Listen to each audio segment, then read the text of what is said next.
जय श्री कृष्णा, राधे राधे, जय श्री महाकाल। मैं पंडित गोविंद शास्त्री, ज्योतिषाचार्य, जन्म कुंडली विशेषज्ञ, वास्तु एक्सपर्ट, भोपाल मध्य प्रदेश से। बंधुओं, आज मैं बताने जा रहा हूं कि विषकन्या दोष क्या होता है ज्योतिष में। वो कौन सी महिलाएं होती हैं, वो कौन सी कन्याएं होती हैं जो इस दोष से पीड़ित होती हैं। उनका जन्म कब होता है, किस नक्षत्र में जन्म होता है, किस दिन होता है, किस तिथि में होता है, और विषकन्या दोष के परिणाम क्या होते हैं। तो विषकन्या दोष के बारे में मैं आपको विस्तृत जानकारी दूंगा। पूरा वीडियो सुनते रहिए। आपको वीडियो अच्छा लगे तो लाइक कीजिए, कमेंट्स कीजिए, सब्सक्राइब कीजिए और यूट्यूब चैनल की मेरी सदस्यता जरूर लीजिए, जिससे आने वाली वीडियो के बारे में आपको पूर्व से जानकारी मिल जाए। तो घर बैठे आप ज्योतिष सीख सकते हैं। ज्योतिष में आप पारंगत हो जाएंगे अगर मेरे हर वीडियो को आपने ध्यान से सुना। फेसबुक पर भी लाइव आता हूं प्रतिदिन। फेसबुक पर भी आप मुझे अपनी मित्रता भेज सकते हैं और फेसबुक पर भी आप पंडित गोविंद शास्त्री भोपाल सर्च कीजिए।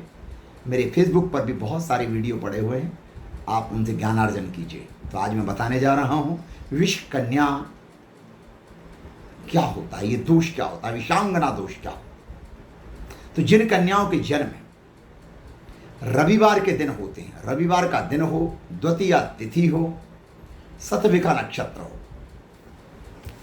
रविवार का जन्म, द्वितीय तिथि, शतभिखा नक्षत्र अगर है तो ये कन्या विष दोष वाली कन्या है, ये विषांगना कहलाएगी। दूसरी बात बताऊं, मंगलवार का दिन हो, जिन कन्याओं के मंगलवार के दिन होते हैं, जन्म जिनका मंगलवार के दिन होता है, सप्तमी तिथि होती है और आश्लेषा नक्षत्र का जन्म हो, आश्लेषा नक्षत्र का कोई सा भी चरण हो, तो निश्चित तौर से ये कन्या विषांगना है, ये विष दोष से पीड़ित है, विषकन्या कहलाएगी। तीसरी बात बताऊं, शनिवार का दिन हो, द्वादशी तिथि हो, कृतिका विशाखा नक्षत्र हो, तो ये कन्याएं भी विषांगना दोष से पीड़ित हैं। यदि पंचम में सूर्य और शनि हो और लग्न में मंगल हो, या पंचम में शनि हो, लग्न में सूर्य मंगल हो, या लग्न में सूर्य शनि हो, पंचम में मंगल हो, सप्तम भाव में राहु हो, पाप ग्रहों से चंद्रमा ग्रसित हो, तो ये कन्याएं विषांगना दोष से पीड़ित होती हैं। और विषांगना दोष का परिणाम मैं आपको बता दूं, विषकन्या वाली जो महिलाएं होती हैं वो धनहीन होती हैं, इनके पास धन नहीं होता, ये धनहीन होती हैं, विद्याहीन होती हैं, बुद्धिहीन होती हैं, कर्महीन होती हैं, ये दुर्बल होती हैं, ये कोई ना कोई रोग से पीड़ित होती हैं, ये किसी न किसी अंग से विकलांग हो जाती हैं। इनकी शैशव अवस्था से इनके शरीर में अंदर कोई ना कोई कमी नजर आती है, ये दुर्बल होती हैं। किसी शुभ ग्रह के प्रभाव में आने से कभी कभी देखा गया है कि स्वस्थ होती हैं। तो विषांगना वाली कन्याओं का दांपत्य जीवन नरक बन जाता है। इनकी शादियां विवाह होते नहीं हैं, और होते हैं तो बहुत जल्दी इनको वैधव्य का सामना करना पड़ता है, इनके पति छोड़कर संसार से चले जाते हैं। विषकन्या वाली कन्याओं के संतान नहीं होती, और होती ही भी है तो मिसक्रैश या मिस डिलीवरी खत्म हो जाती, क्योंकि ये श्रापित पत्रिका है। ये पूर्व जन्म में किए गए कर्मों के सठकर्म, कुकर्म, बुरे कर्मों के कारण विषकन्या दोष आया है, ऐसे नहीं आता। इसलिए कहता हूं कि सत्कर्म करते रहो, अच्छे कर्म करो। आप देख रहे हैं भारत का अगर अनुमानित में बात करूं कि पूरी भारत की जनसंख्या का प्रतिशत निकाल दूं, तो पूरा प्रतिशत निकालूंगा तो ये मान के चलिए कि कम से कम 5 से 10% महिलाएं विषकन्या दोष से पीड़ित हैं। 10%। 30 से 40% महिलाएं मंगल दोष, वैधव्य दोष से पीड़ित हैं। 10 से 20% महिलाएं संतानहीनता के कारण परेशान हैं।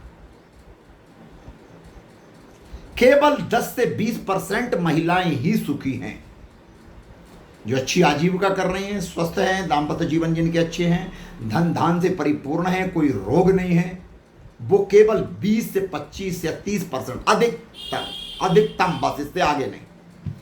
तो आप लगा लीजिए कि प्रतिशत क्या चल रहा है। इसलिए सभी महिलाओं से, बहनों से कहूंगा, और जो भाई लोग भी सुन रहे हैं, कि अच्छे कर्म करो भैया। पिछले जन्म के दुष्कर्म के प्रभाव से, सटकर्म के प्रभाव से ये जन्म अगर दुखी हो गया है, दरिद्रता आई है, धनहीनता आई है, रोग आया है, तो ये जन्म में अच्छे कर्म करो जिससे अगला जन्म सुधर जाए। तो विषकन्या दोष का परिहार ये है कि विषकन्या दोष भंग भी हो जाता है। कब, किन परिस्थितियों में? विषकन्या दोष भंग होता है अगर लग्न में कोई शुभ ग्रह हो, सप्तम में कोई शुभ ग्रह हो, शुभ ग्रहों की दृष्टि हो, गुरु के साथ चंद्रमा आया हो, चंद्रमा शुभ ग्रहों में हो, गुरु शुभ ग्रहों के साथ आया हो, सूर्य शुभ ग्रह के साथ हो, मंगल शुभ ग्रह के साथ हो, शनि उच्च का हो, कोई राजयोग गठित हो रहा हो, तो विषकन्या दोष भंग हो जाता है। विषकन्या वाली लड़की का विवाह किससे करना चाहिए? विषकन्या वाली जो कन्या है, अगर वो मांगलिक दोष से पीड़ित है, तो मंगल वाले वर से ही इसकी शादी करना चाहिए, जिसकी आयु दीर्घ हो, ऐसे वर से इसकी शादी होना चाहिए। विवाह के पूर्व की सावधानियां हैं कि विवाह के पहले विष्णु विवाह करवाना चाहिए, अस्वस्थ माने पीपल के वृक्ष के साथ विवाह होना चाहिए, भगवान विष्णु की प्रतिमा के साथ विवाह होना चाहिए, घट विवाह होना चाहिए, संकटों की सुहागलें करवाना चाहिए, धोबन से सुहाग लेना चाहिए। विषकन्या वाली, विषकन्या 1, मांगलिक दोष वाली 2, वैधव्य योग वाली 3, संतानहीनता वाली 4, दरिद्रता वाली 5, रोगी वाली 6। ये 6 प्रकार के अगर दोष किसी लड़की में हैं, जैसा कि कुंडली देखने के बाद विदित होगा, तो इन कन्याओं के लिए वैदिक उपाय क्या हो सकता है, शास्त्र विदित उपाय क्या हो सकता है? तो ऐसी कन्याओं के लिए वैदिक उपाय हैं कि सालिग्राम भगवान जो होते हैं, सालिग्राम जी का पुरुष सूक्त से अभिषेक किया जाए और विष्णु सहस्त्र नाम से अभिषेक किया जाए, और उनके जो अभिषेक का जो जल है तुलसी मिश्रित, उससे उस कन्या का अभिषेक करना चाहिए जो विषकन्या वाली पीड़ित है, जो उस कन्या का अभिषेक करना चाहिए। जो मांगलिक दोष से पीड़ित है, उस कन्या का अभिषेक करना चाहिए। जिसको वैधव्य दोष है, जिसको संतानहीनता, जो बुद्धिहीन है, बलहीन है, धनहीन है, इनका अभिषेक होना चाहिए।